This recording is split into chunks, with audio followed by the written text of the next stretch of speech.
Hey eBay sellers, it's Suzanne A. Wells. Thank you for coming back for another video. I want to talk to you a little bit about Terapeak and what it does, and I'm definitely not trying to sell you this. I just want to explain to you some of the gaps that this product has. And before you go rushing out, especially newer people who haven't done eBay very much and think that this research tool can solve all your problems, I just want you to look at the big picture and understand what it's telling you. So back in 2009, I was hired by a company to coach eBay sellers over the phone, to teach people how to sell. And we would do Skype sessions and GoToMeeting, that type of thing, and I would help them learn how to do eBay through a series of coaching sessions that were about an hour long, 8 to 10 sessions over a couple of months. And so I had to learn how to use this product so I could teach other people how to use it. And so since that time, I spent a lot of time on the phone or on Skype teaching how to sell, 20, 30 hours a week for many, many years. And I still do that. But what I found when I started looking at Terapeak and the information it would give was the data doesn't tell the whole picture. So here's an example. Let's say you have a nice pair of Doc Martens shoes and you found them at Goodwill for $3 and maybe they'll sell for $50 to $60. If you go on Terapeak, a lot of the focus is on sell-through rates, and that data is just not accurate. For example, you go find the same exact product on Terapeak, look at the sell-through rate, but you want to look further at the exact listings that are going into that formula to create the sell-through rate. When you start looking at the listings and seeing why the items didn't sell, I found that it was never an issue of this is not a good item, nobody wants it. It was an issue of the seller has made mistakes and that's why the item didn't sell. So you'd look at one listing and you would see no international shipping. Well, Doc Martens are very popular in Europe. So you're missing buyers right there by not having international shipping. Nothing wrong with the product, something the seller could have done better. Or you go looking through the listings and you see 6 pictures exactly the same from all the same seller. This person was doing their Doc Marten listing on an auction, like maybe a 5-day auction, and it kept ending unsold. So it counts for the 30-day period as 6 unsold items, not just one.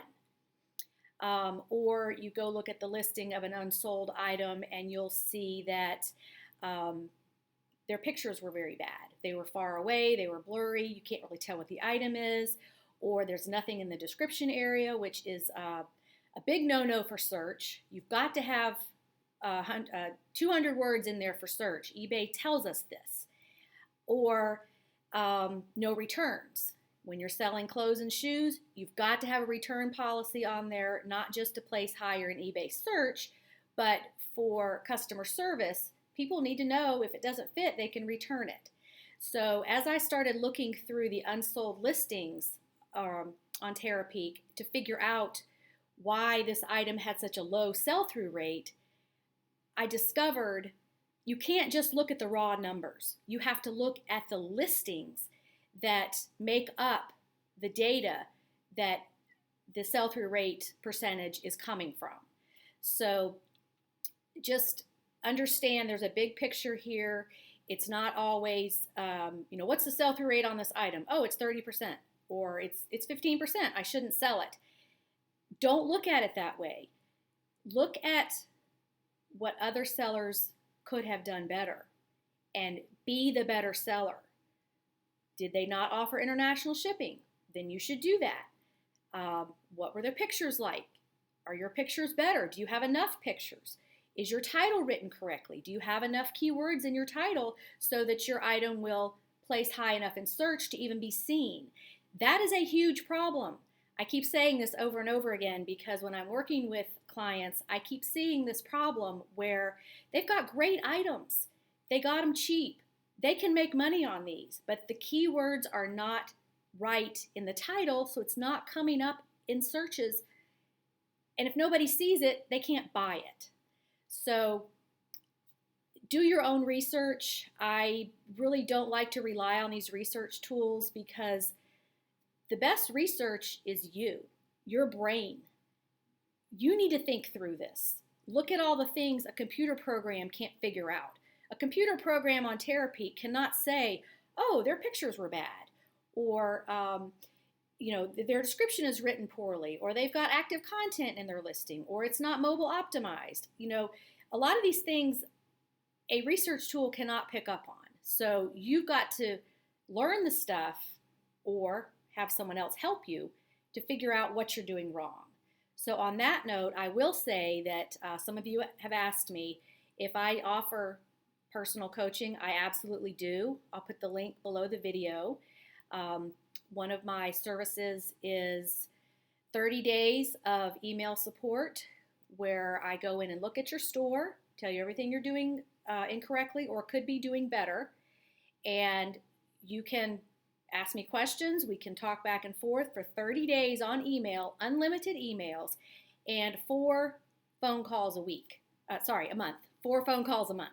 So about 30 minutes on the phone every week to talk about what's going on. I'll give you assignments, tell you what to do, and so you have your own personal coach for a month.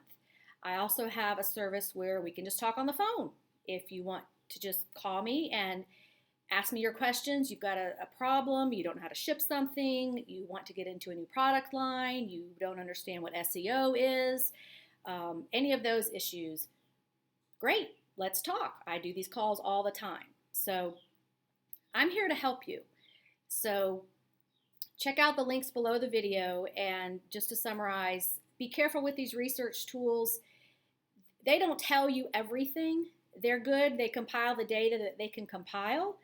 And I will say that Terapeak is good for competitor research. If you are selling brand new products and you want to look at your competitors who are selling the same things and look at where you stand with that, or hot product research, if you want to know what is the new hottest thing, what's being searched for a lot, what products have very high sell-through rates.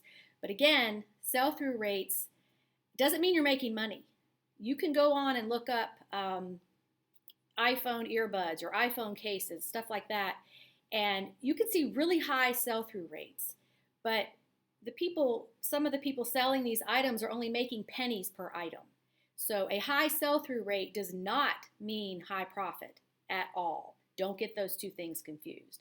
So I hope your head is not exploding from this explanation, but I just want you to understand that the best way to research your items for eBay is to learn it yourself and use that knowledge to set your prices. Don't rely on a computer program. eBay has way too many variables for you to be able to put all these things into a program and have it spit out answers. You've got to do the thinking yourself.